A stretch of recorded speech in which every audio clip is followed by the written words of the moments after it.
হঠাৎ করে শুনতে পাচ্ছেন যে সরদার সাহেব, মডেল সাহেব বা কমিটি, মসজিদের কমিটি কারো একজন ইন্তেকাল হয়ে গেছে। তো সারা গ্রামবাসী দেখার জন্য তাকে আসে। তো যখন দেখছে সত্যি সে ইন্তেকাল করে গেছে, ইন্তেকাল যে কথা বলি এটা আরবি শব্দ।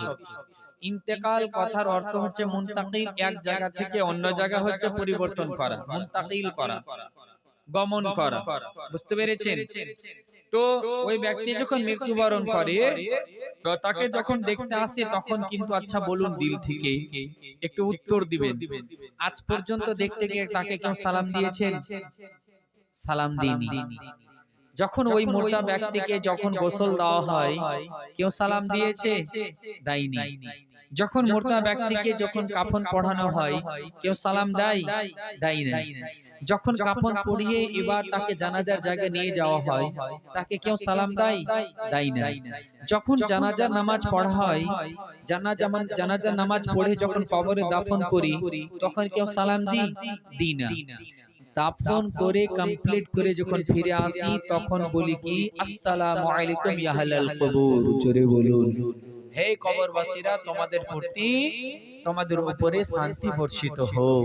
তাহলে সালাম কাকে দেওয়া হলো? সালাম মুর্দাকে দেওয়া হয় না, জিন্দাকে দেওয়া হয়। আর নবী আমার বলেন, তোমরা কবর দেখতে গেলে কবরবাসীকে সালাম করবে। জোরে বলুন। আমরা তাদেরকে সালাম করে থাকি, তারা আমাদের সালামের মানে প্রশ্ন শুনে থাকে, তারা উত্তর দেয়, আমরা তাদের উত্তরটা শুনতে পাই না, কিন্তু তারা উত্তর দেয়।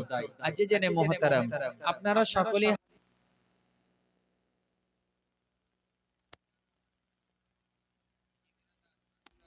এই জায়গায় আমরা যারা বসে আছি, আমরা একদিন না একদিন ইন্তেকাল করে ইহকাল থেকে পরকাল আমরা গমন করব, এতে কোনো সন্দেহ নাই। কিন্তু যারা চলে গিয়েছে তাদের হয়েছে, যারা শুনছি তাদের হবে। কি আমরা শুধু এতটুকু জানি যে দাফন করে দিলাম, বাস চলে আসলাম, কিন্তু দাফন করার পর কি হয় সেটা একমাত্র গায়বের সংবাদদাতা নবী দো জাহান বলতে পারেন। জোরে বলুন। নবী আমার বলতে আছেন, যখন মুর্দা ব্যক্তিকে কবরে দাফন করা হয়, তখন সেই মুর্দা ব্যক্তির অবস্থা কি হয় জানেন? বিশ্ব নবী সাল্লাল্লাহু তাআলা আলাইহি ওয়াসাল্লাম বলেন, যখন মুর্দা ব্যক্তিকে কবরে দাফন করে দেওয়া হয়, কবরে দাফন করে দেওয়ার পরে মুর্দা ব্যক্তিকে ওই কবর সর্বপ্রথমে এমন ভাবে চাপ দেয়, এমন ভাবে চাপ দেয় যে তার হাড়গুলো চূর্ণ বিচূর্ণ হয়ে যায়। যখন মুর্দাকে কবরে দাফন করা হয়, তো কবর এমন ভাবে চাপ দেয়, নবী বলতে আছেন, আহ, এটা কার হবে জানেন? যারা গেছে তাদের হয়ে গেছে, যারা শুনছি তাদের হবে। তবে একটা অপশন আছে, সামনে শুনতে পাবে। বিশ্ব নবী সাল্লাল্লাহু তাআলা আলাইহি ওয়াসাল্লাম বলতে আছেন আরো অপর হাদিসে, তার মাফহুম বলি দয়ার নবী মুস্তাফা বলেন, যখন মুর্দা ব্যক্তিকে কবরে দাফন করে দেওয়া হয়, কবরে দাফন করে দেওয়ার পর ওই মুর্দা ব্যক্তিকে কবরে এমন ভাবে চাপ দেয়, এমন ভাবে চাপ দেয় যে তার হাড়গুলো চূর্ণ বিচূর্ণ হয়ে যায় এবং ওই কবরে চুল পর্যন্ত প্রবেশ করানো যায় না। আল্লাহু আকবার। এতটা কবর চাপ দিবে, নবী আমার উদাহরণে বলছেন যে ওই কবরে এবার চুলও প্রবেশ করানো যাবে না।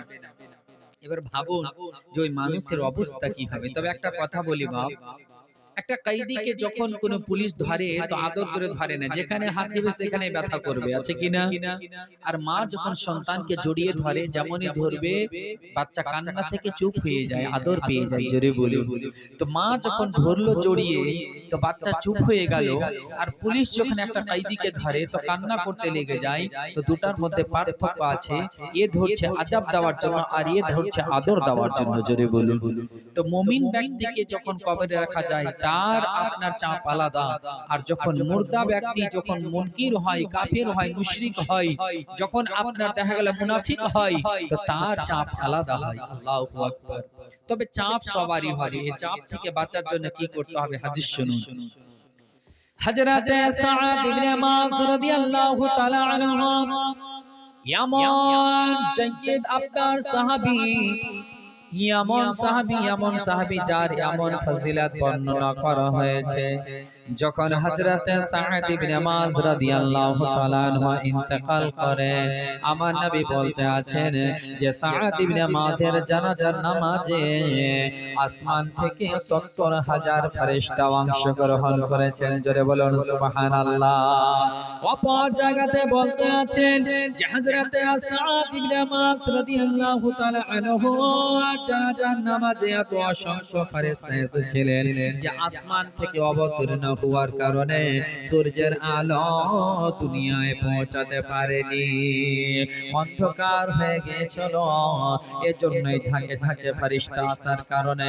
তবে বলুন তো দেখি, যেই ফেরেশতা এত ফেরেশতা যার জানাজার নামাজে অংশগ্রহণ করেছে, সেই সাঈদ ইবনে মায রাদিয়াল্লাহু তাআলা আনহুকে যখন জানাজার নামাজের পরে কবরে দাফন করা হয়, কবরে দাফন করে দেওয়ার পর এবার ওই কবর এবার দেখতে পাচ্ছে একদিক থেকে সবে মাটি দিয়ে চলে আসে, দাফন করা হয়ে গেল।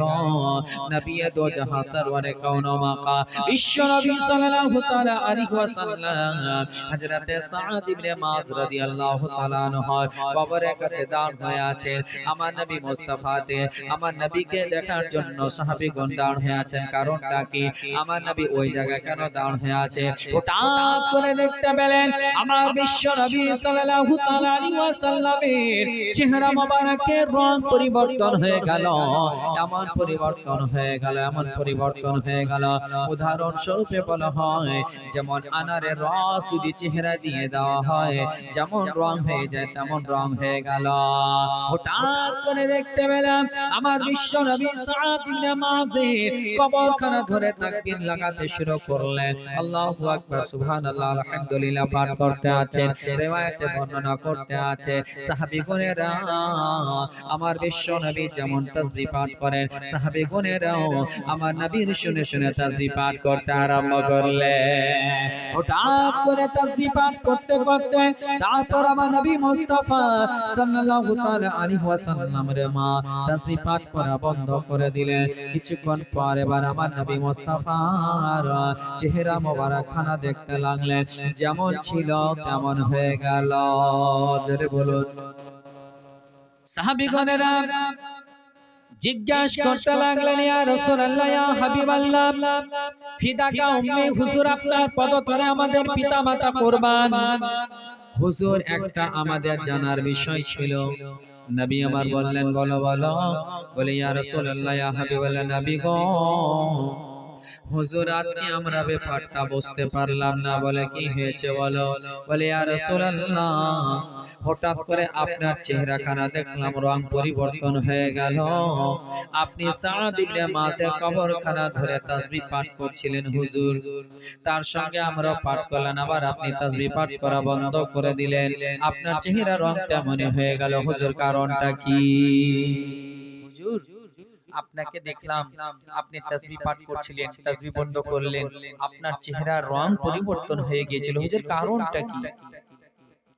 যেমন বলে দাও হযরতে সাঈদ ইবনে মায রাদিয়াল্লাহু তাআলা আনহু এই কবরের কথা আমার নবী মুস্তাফা বলতে শুরু করলেন। ও আমার সাহাবীগণেরা শোনো, যখন সাঈদ ইবনে মাযকে কবরে দাফন করা হয়, কবরে দাফন করে দেওয়ার পর আমি দেখতে পেলাম কবর চাপ দিতে আরম্ভ করে। আমি নবী সহ্য করতে পারলাম না, আমি আল্লাহর কাছে তাসবিহ পাঠ করলাম, তার বদৌলতে সে কবরের চাপখানা বন্ধ হয়ে গেল। যেমন বলে দাও সাহাবীগণেরা প্রশ্ন করলেন, ইয়া রাসূলুল্লাহ, ইয়া হাবিবাল্লাহ, নবী গো, হুজুর এই কবরের চাপখানা প্রত্যেকের কবরে হবে কি হুজুর?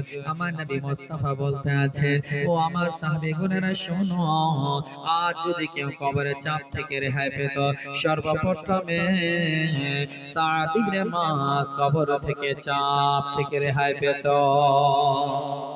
সাহাবীরা বলছে, ইয়া রাসূলুল্লাহ, এই কবরের চাপ কি প্রত্যেকের কবরে হবে?